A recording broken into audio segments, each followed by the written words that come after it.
बोले श्री सद्गुरुदेव भगवान की, बोले वृंदावन बिहारी लाल की, बोले सत्य सनातन धर्म की जयकारा वीर बजरंगी।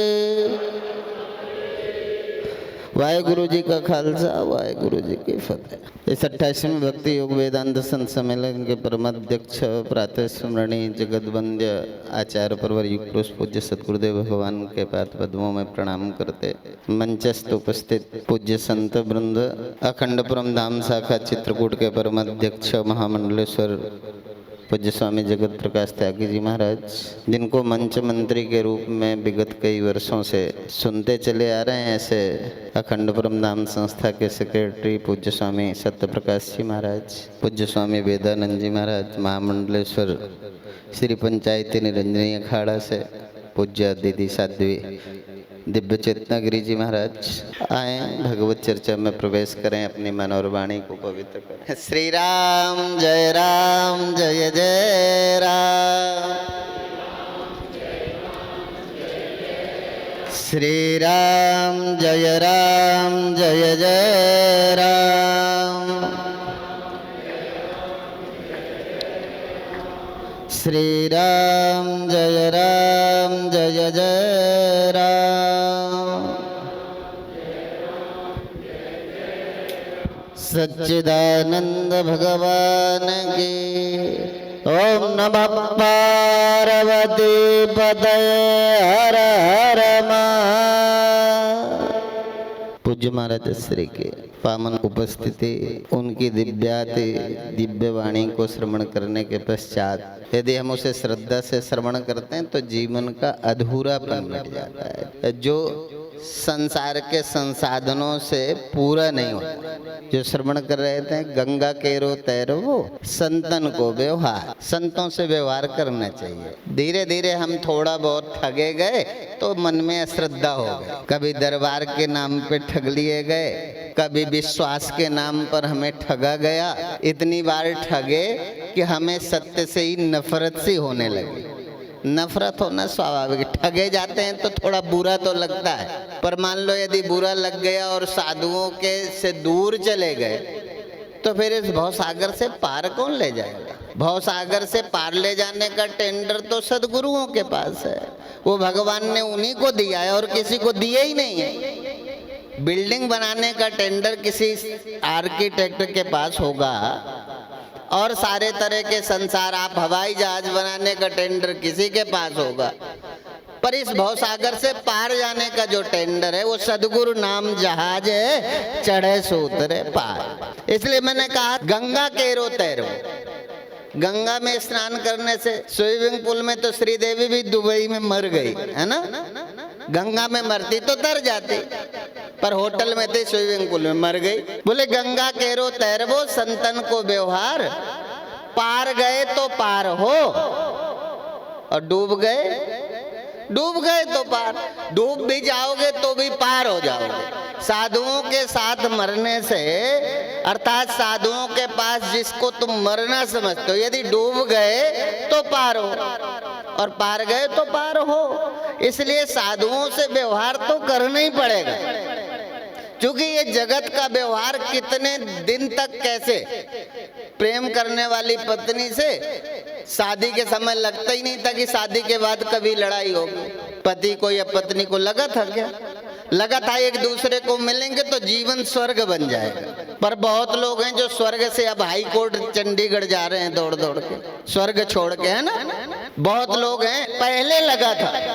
इसलिए सुखार्था सर्वभूतानां मता सर्वा प्रवर्तया सुखम चन विना धर्मात् तस्मात् धर्म परो भवेत्। जिस सुखेच्छा के कारण हम इस भवाटवी में भटक रहे थे, अपने मन के सुख संबंधों को स्थापित कर रहे थे शास्त्र विरुद्ध, गुरु से गाइड, गुरु से हमने कोई मार्ग नहीं लिया। हमें जहां जहां सुख लगा वहां वहां हमने, जहां जहां सुख लगा वहीं वहीं हमारे संबंध स्थापित हो गए, रिश्ते बना लिए हमने। हमने रिश्ते बनाए, लगा रिश्ता बनेगा तो सुखी हो जाए। वो रिश्ता चाहे घर से जोड़ लिया हो, चाहे परिवार के साथ जोड़ लिया, चाहे संबंधों के साथ, पहले लगता था। पर ऐसा नहीं है कि सुख को कहते हैं डीप डिजायर, जो सुख की चर्चा, जिस सुख की निंदा, जिस सुख को त्याग करके जिस आत्म सुख की चर्चा साधुजन करते हैं, कहीं अनकॉन्शियस माइंड में हम भी उसी सुख को पाना चाहते। अच्छा, आप कौन सा सुख चाहते हैं जो थोड़ी देर मिले खत्म हो जाए? हम उसी अच्छे सुख की खोज में निकले हैं जिसको प्राप्त कर लेने के बाद फिर जीवन में कोई दुख ना हो, जीवन में कोई चिंता ना हो। ऐसे सुख को हम भी, इसलिए डीप डिजायर, जो गहरी इच्छा है, जो किसी साधु की, किसी ब्रह्मज्ञानी साधु संत महात्मा की ही नहीं, जो एक कीड़ी के अंदर भी विद्यमान है, वो डीप डिजायर, जो हम आपकी अलग हो ही नहीं सकते। आप शादी कर लिए हो तो आपकी कोई इच्छा अलग थोड़ी हो गई है। हम महात्मा बन गए, हमें लगा महात्मा बनेंगे तो सुखी हो जाएंगे, ठीक है ना? महात्मा किस लिए बने थे? दुखी होने के लिए। ईमानदारी से बताए कोई महात्मा कि महात्मा क्यों बना? महात्मा तो इसलिए बने कि सुखी हो जाएंगे, आनंद में होंगे। तो आपने शादी दुखी होने के लिए की थी, यही लगा था ना, शादी करेंगे तो सुखी हो जाएंगे। पर शादी करके सब सुखी है ना? शादी के बाद कोई दुख तो नहीं है कि है? कोई नहीं है ना? लगा शादी करेंगे तो सुखी। अब शादी करेंगे, पहला सुख अपन को कहाँ दिखा? शादी होगी। जवान थे तो लगा शादी होगी, सुखी होंगे। अब शादी में कुछ दिन रह लिया तो शादी में सुख नहीं लगा, फिर लगा बच्चा होगा तो सुखी हो जाएंगे। अब बच्चे के लिए भटकना प्रारंभ किया। अब बच्चा बड़ा हो गया, हमारी सुनता नहीं, इस बात का दुख है। ये रोज रोज के एक नए दुख जो जन्मते रहते हैं, रक्त बीज की तरह एक नया दुख रोज हमारे जीवन को घेरता रहता है, रोज हमारे आनंद को खराब करता रहता है। ये संसार में ये क्षय हो जाने वाले सुख है। पर कहते हैं सुखार्था सर्वभूतानां मता सर्वा प्रवर्तया सुखम चन बिना धर्मात् तस्मात् धर्म परो भवेत्। यदि अक्षय सुख पाना है तो अच्छे सुख के लिए क्या करना है? बोले अक्षय सुख के लिए पत्नी जरूरी नहीं है, अक्षय सुख के लिए संसार और संसार के पदार्थ आवश्यक नहीं है। ये सुख के लिए तो ठीक है, पर अक्षय सुख के लिए तो आपको धर्मात्मा होना पड़ेगा। अर्थात धर्मात्मा को परम सुख मिलता है। और धर्मात्मा कहाँ बनेंगे? पिक्चर हॉल में, हुक्का बार में, फैक्ट्री में।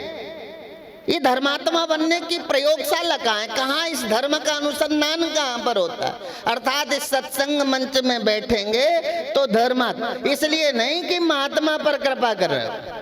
महात्मा पर कृपा करने की जरूरत नहीं। महात्मा पर कृपा करने के लिए तो परित्राणाय साधूनाम विनाशाय च दुष्कृताम धर्म संस्थापनार्थाय संभवामि युगे युगे। महात्माओं पर जब आप दया करना बंद कर दोगे तो भगवान ने ठेका ले रखा है। महात्मा दुखी रहने वाले नहीं है। महात्माओं को सुख देने का टेंडर तो स्वयं नारायण ने ले रखा है। वो तो किसी न किसी रूप में आपके हृदय में बैठा हुआ भगवान आपसे बला जबरदस्ती आपको प्रणाम करने को मजबूर करेगा, दान देने को मजबूर करेगा, आपको कुछ अच्छा करने को मजबूर करेगा और हमारा काम चल जाएगा। पर आपको ऑनलाइन पितर पक्ष में पानी चाहिए क्या?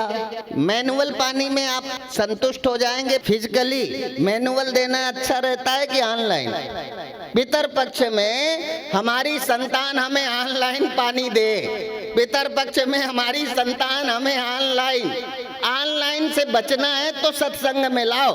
जरूरी नहीं है, आपको अपने कल्याण के लिए, हमारे कल्याण में हमारी संतान भी सहयोगी है। कर्म कांड व्यर्थ नहीं है। अभी अध्यात्म आत्म सुख तो आपको आत्मा के जान लेने के बाद, आत्म सुख तो विचार काल में आप आनंद में हैं। पर जहाँ व्यवहार में जी रहे हैं, जहाँ पत्नी है, बच्चे हैं, इस रोज के दुख से कैसे बचोगे? इस रोज के दुख से तो बालक के मन में डालना ही होगा। ये हमारी हिंदू वैदिक सनातन संस्कृति है, ये भारत का स्वभाव है, ये भारत की संस्कृति है, ये भारत का चरित्र है। हम मातृदेवो भव, हम उस देश में जन्मे हैं जहाँ हमारी माँ देवी है, पिता हमारा देवता है, जहाँ हमारे ऊपर गुरु ऋण रहता है, ऋषि ऋण।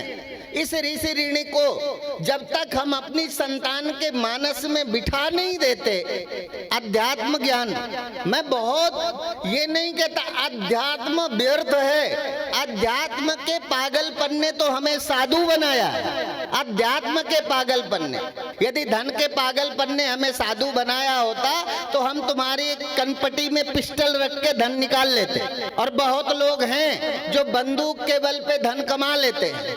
ये धन के पागलपन ने यदि हमें महात्मा बनाया होता, या संसार के सुख वैभव ने हमें पागलपन में महात्मा बनाया होता, आज भले हमें सुख महत्वपूर्ण लगता हो, ये अलग विषय, पर जब हम महात्मा बने थे तब हमारे मन में दूर दूर तक धन की कोई कामना ही नहीं थी। धन के लालच में महात्मा नहीं बने थे।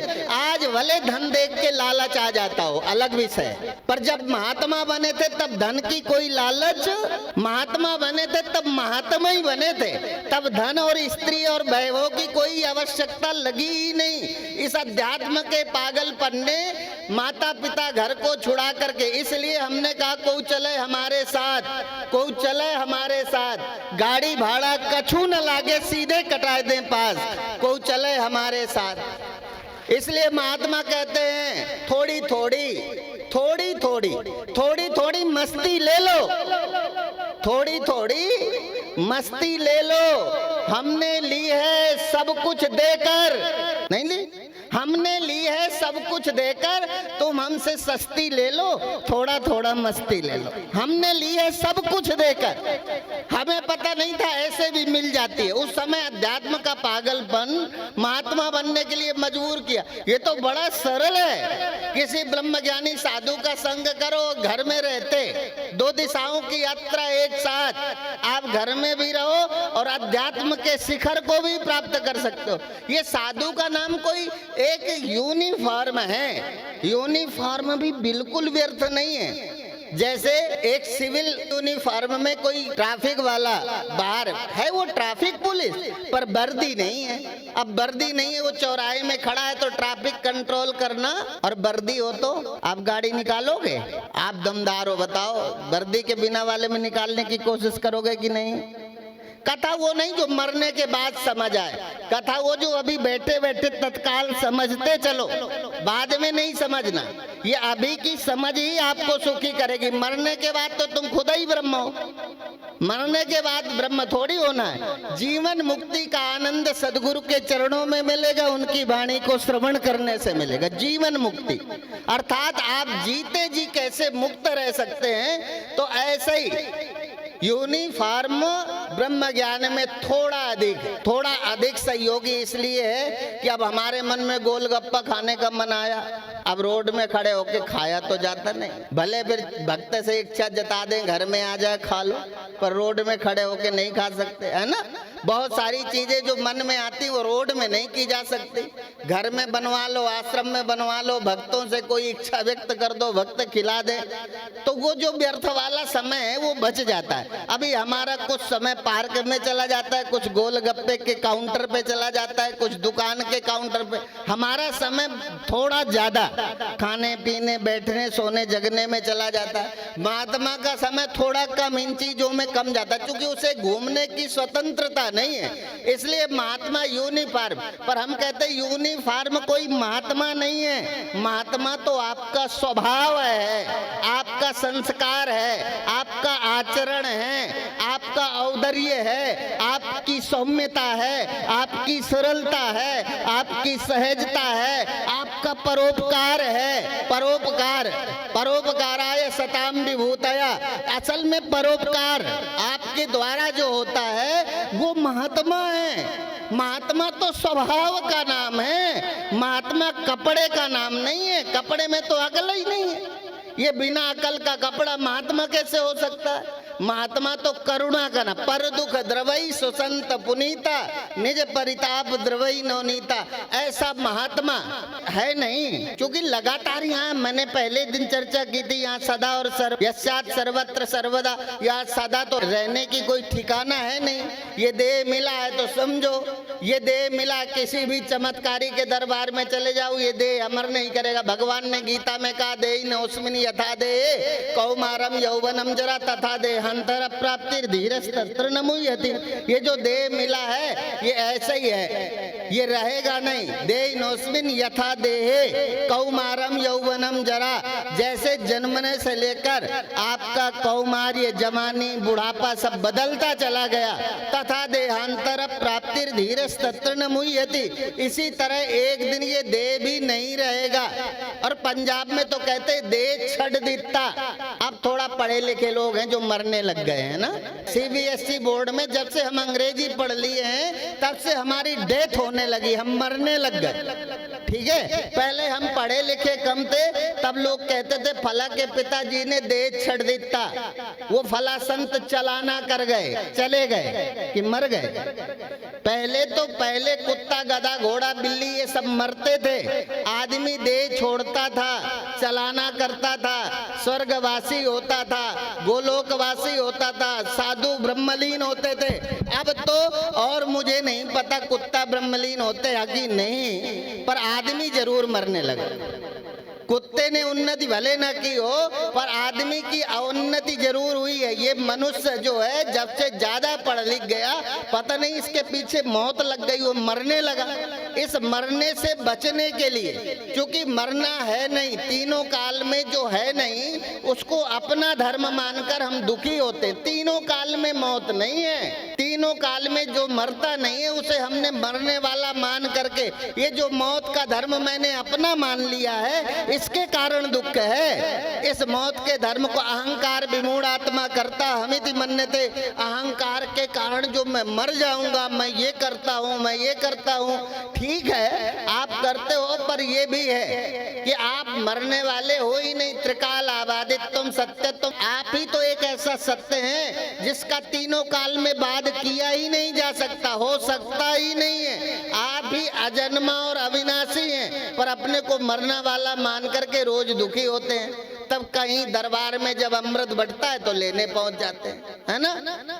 यदि तुम्हारी जरूरत ना हो, इसलिए ये मत सोचो कि तुम्हें कोई ठगता है। तुम्हारी जरूरत ना हो फिर तुम्हें कोई ठगता है क्या? तुम्हारी जरूरत की गाड़ी है इसलिए गाड़ी थोड़ी ठग सकता है गाड़ी वाला, है ना। तुम्हारे जरूरत का शूज है, शूज की दुकान में जाओगे ठग लेगा। तुम्हारी जरूरत के जेवर हैं, स्वर्णकार की दुकान में जाओगे ठग लेगा। तुम्हारी जरूरत के बिना तुम्हें आज तक किसी ने ठगा हो तो बताओ। हम सब अपनी जरूरत के पागलपन में ऐसे अंधे हो जाते हैं कि कौन हमें ठग रहा है पता ही नहीं है। जब हम ठग जाते हैं, जब हमारी जेब कट जाती है, तब फिर बैठ के स्यापा करते हैं, है ना। हमारी जरूरत के कारण, ये हमारी जरूरत, हम अपनी जरूरत के हिसाब से ठगे गए और हमने दोस्त। इसलिए इस पाखंड को यदि किसी ने जन्म कभी दिया है तो हम मानवों ने ही इस पाखंड को जन्म दिया है। इस पाखंड का खंडन करने के लिए गुरु गोविंद सिंह जी ने खालसा सजाया, पंथ सजाया। ये पाखंड जन्मे नहीं, इसका विस्तार ना हो। धीरे धीरे खूब ब्रह्मज्ञानी गुरु हमारे बीच आते हैं। पूज्य महाराज श्री 28 वर्ष से यहाँ आ रहे हैं, ठीक है ना। आज ये हाल पूरा भरा है, ठीक है। अभी यहाँ लड़का बांटना होता, फैक्ट्री चलाने के टिप्स देने होते। एक बहुत बड़ा कथाकार है, अभी हम लोग रायपुर थे इसके पहले, तो वो बच्चों को पढ़ाई में फर्स्ट लाने के लिए कुछ बता रहे थे टोट के। ये कर लो, ये कर लो, ये कर लो, इससे बच्चा फर्स्ट आ जाएगा, ये पढ़ जाएगा, ये हो जाएगा। और दूसरे दिन न्यूज़पेपर वालों ने निकाला उन्हीं का बेटा हाई स्कूल में धड़ाम। दूसरे दिन चूंकि रिजल्ट निकलना था हाई स्कूल का, निकला। उन्हें लाखों लोग सुनते हैं। पता नहीं ये मनुष्य का पागलपन क्या है। अरे मान लो सारी दुनिया का जितना भी सुख है तुम्हारी सोच के अनुसार, इसलिए यो वही भूमा तत्सुखम, नल पे सुख मस्ती।